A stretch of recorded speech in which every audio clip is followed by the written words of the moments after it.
There's a difference between loving what you do and loving to work. It can make creating a vision for your business's future a little blurry.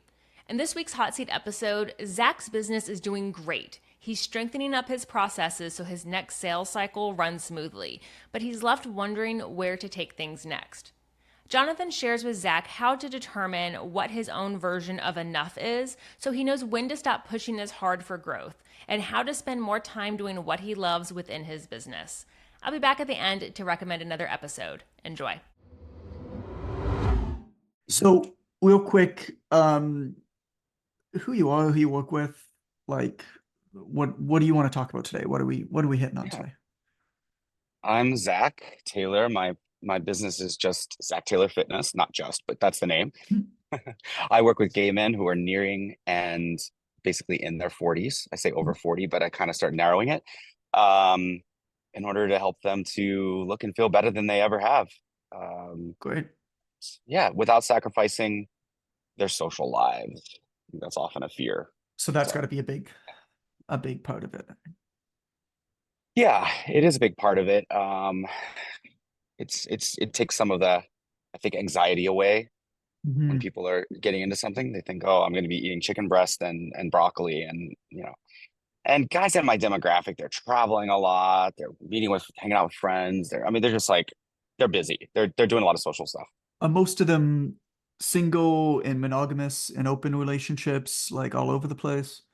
All over the place, but mostly in open relationships. Everybody seems Okay. to be in relationships nowadays, and definitely in open relationships Yeah. in my community. Yeah. Yeah. I mean, my brother's married to a man, right? And they're married, but the way that he explained it to me, he's like, yeah, I mean, we like kiss other guys, but like that's about it. Like we'll go out and have fun, but that's about it. So uh I have a lot Right, of right. experience in those communities because I go with him to drag shows and stuff. It's just fun. Yeah, yeah, Uh yeah. it's just super fun. Yeah, I I mean it's a way to stay together in a Yeah. way because I think a lot of people want to explore anyway, and if you yeah, so and it builds trust in Yeah. a strange But way. that's good So to it's know. That's good to know yeah. about your market specifically. All right, cool. So what are we talking about today? I don't have anything like ultra specific. I forgot my notebook inside, but that's okay. Um, but yeah, my business is going well, especially since I started OTM. I mean, my year has been amazing. I started in March, and it's been like better than ever. So very, very Great. happy with the program, and with my coach, Christine. I think at this point when I chatted with her and we talked about like what do I need right now? Since Hmm. business is going well and I kind of know what I probably need to do as far as building the business. I had a great year, like I said, so far. And so I had a great sales cycle while I did my first official launch with OTM. I had launched Okay. in the past, but not in an organized way, which really helped. So I did that. It went really well. And then I kind of backed off since summer and Hmm.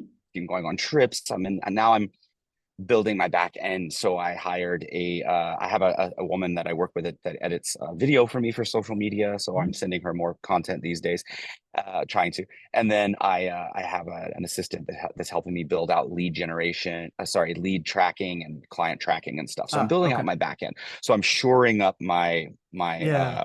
my company so that I can hit really hard when fall comes with another sales cycle. So that's kind of where I am right now as far as business goes. Hmm. But I think what I and what your one of your superpowers is you kind of get a level deeper than just the business. So my thing right now is I'm not sure like where I want to take things next. Yeah. I work to live. I don't live to work. I don't love working, but I love what I do. Yes. So It's a good way to I say want to it. be able, yeah. So I want to be able to, travel and take lots of time off and work while I'm traveling and stuff. But I got to figure out where do I want to take things next? I know you can't tell me, but maybe we can workshop, We can play with it a bit. you know, play with that, I guess, concept. I like the fact that you're shoring up a lot of the foundational stuff. And particularly it sounds like the foundational stuff that maybe doesn't energize you or excite you about the business, but you kind of need to be done. Yeah. But probably don't need to be done. What's that line? 80% done, 80% done by somebody else is better than 100% done by yourself. I heard you say that. Yeah. I always like Yeah. that. 80% done as well, I think, by somebody else is the Right, best way to right, say it. right. So it sounds like you're on that track, which I won't interrupt. I mean, Christine's great with that. It's where I really sit with this, I'm similar to you. Um, I do believe that there is such a thing as enough, which sounds blasphemous in this hustle culture, particularly in cities like Toronto, like San Francisco, where it Yep. seems like everybody around us is trying to get ahead. And so it's a matter of finding out where that is. And the best description of that that's ever been given to me was by a friend, Don Tapani, who was he's a Hindu priest, so he was a monk, but now he's a Hindu priest. And he said, enough is not a money question. It's actually more of an energy question. And what he told me is, so long as you're working in a way that energizes you, that fills you up on things that you feel like are the right things for you to be doing, and you are not forced to act in negative ways. You're not forced to perhaps, you're not put into a corner. You're not forced to lie or cheat or manipulate or steal, which is the reason why people do those things is because they find themselves in bad situations. Um, he says, make as much money as you can possibly make, but recognize when it's getting to that point. And that's the path that I've taken. Mm, And it's been really wonderful. And so I'd love to explore that with you if you're open to it, of like, yeah. what are the what are the aspects of what you do that um you think that you are uniquely attributed to do? Like it's not I think that just about everybody can go from bad to just good at just about anything. Hmm. I think that there's Sure. probably only one or two or maybe three things that somebody's natural skills and attributes and energies allow them to go from good to very, very great at that thing.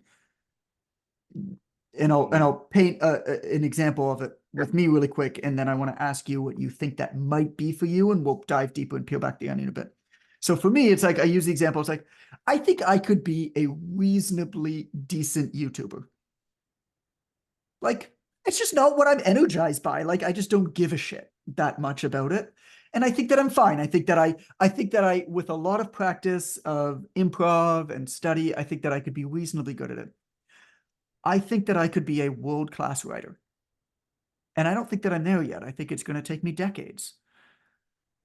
But that's the thing where I find that those are the people I admire. That's Sure. what I love doing when I'm not working. Almost always has something to do with books or Ken Griffey Jr. baseball cards, but that's different. Mostly books. And so it's pretty clear to me that all roads should point that way. Now the books can support other things, but the businesses that I run are built to give me material for the books and also money and freedom and flexibility to invest into the books and also build relationships. Like I just made a Yeah. $50,000 donation to a foundation because I love the foundation and I love what they stand for, but also like I really want to get to know some of the people very involved in the foundation. Um, and that all has to do with the books, but that wouldn't be possible without the businesses. And so Mhm. and so, that helps guide my energies. I'll stop Got there. it. Where Yeah. knee jerk, what do you think that is for you? I'm a teacher. Like I Whoa, am a natural teacher. My mom was a teacher. She's very same, inspiring to same, me. by the way. And sorry. Oh yeah, cool. Yep, Yeah. yep. Yeah. Well, and so are you. And so I just love sharing information and I love when I see it click in people's minds.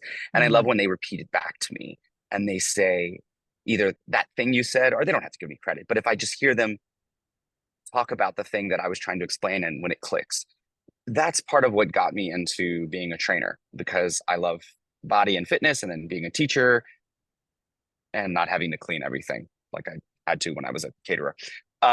So I love food, but I don't want to, it's not my sure. job.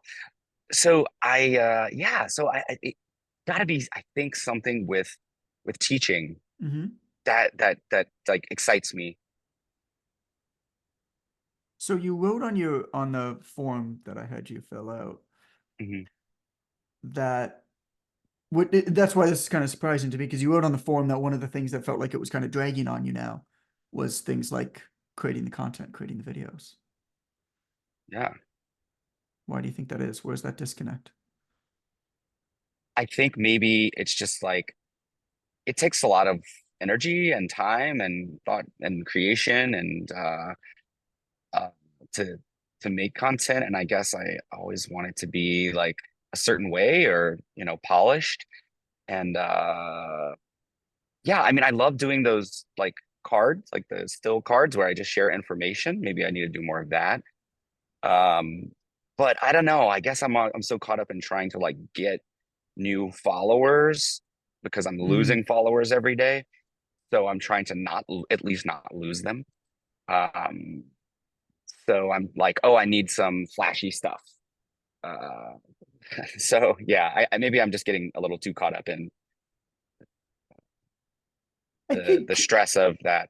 yeah, what I have found to be consistent amongst, I mean, if we're talking about social media specifically and like call it short form content creation, right, which is its own Yeah. type of media, is number one, it disappears within a day, no matter what you do, no matter how good of a job you do with it, it's going to disappear in a day or two. But what I have found to be interesting is that when people work, when people are consistent with the format that seems to suit them best, it's unbelievable how much better that works than the other stuff.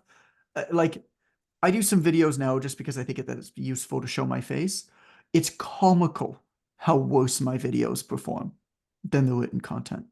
Even though everybody's like, "Oh, you have to do reels, you have to do reels." Like a bad performing text-based post will reach 50 to 100,000 people on my page. The best performing reel will reach 30 to 35,000. Mm. And that's just because I mean the audience that I built likes to read. Um and but also like it's just clearly what I'm better at. Mm. And it's not flashy at all. I mean, I don't know how to do any of this stuff. So Yeah. the best thing, I mean, if you like to write or if you like to teach, I mean, you focus on that. It sounds like the business is doing well. Like, who gives a shit if you lose followers or gain followers? It's Yeah. it's Yeah. like a, I mean, especially the follower game. I mean, the majority of your followers are going to come from a few posts. You're going to have a few I feel posts like that are going to pop off, and they're going to gain you yeah, all of the right. followers, and then all of the other posts are Yeah. going to kind of just go like that, and then like be like a It's standstill. probably bots that are leaving, and if they're real Right. people that are leaving, they weren't going to buy anything anyway. I Yeah. mean, if they are thinking about it, they're not going to stop following me. So I thought of it that way. Maybe I'm just trimming the hedges, the dead, shit, and then I'm like leaving what's good and what's solid behind because I I think have so. people reaching out to me regularly when I post to ask about, training in their 40s. They're about to turn 40, So, but something else is I'm naturally a funny person. So anybody who knows me is constantly saying, "Why aren't you doing more funny Yeah. stuff?" And so I feel like I probably could lean into that a little bit more. But being funny is in person is so different from trying to be funny online. It's completely different. It's all Yeah. editing. Right. It's all about the edit. And so yeah. So I think I just get a little like it seems daunting. And so whenever something feels super challenging, I almost like just kind of You know curl up what? in a You know what I ball. think? You know what I think it is? Just be loose with it. Yeah. Try as best as you can because it sounds like things are going well. I bet you when you start to be loose and you stop like I don't look at the numbers ever. I only looked at the numbers last week for the first time of like engagement. I was like, I'm just curious. Doesn't Yeah. change anything that I do. A podcast, I have never once looked at the download numbers. I literally have no idea whether 500 or 50,000 people listen to the episodes. It's just Mm. completely irrelevant to me because the goal of that is to explore ideas for my books. Hmm. And then if other people want to listen, that's great. And I would challenge you to do that. You know, the goals of the platforms that are showing you these metrics is to further their priorities, which is for you to spend as much time as possible there and try to become an influencer on there. Your goal is not to be an influencer on social media. It's to leverage it, but also to like Not at all. teach and have fun and meet interesting Yeah. people. And so the way that you're going to do that is by uh, letting your geek flag fly a little bit. Like make all the stupid jokes.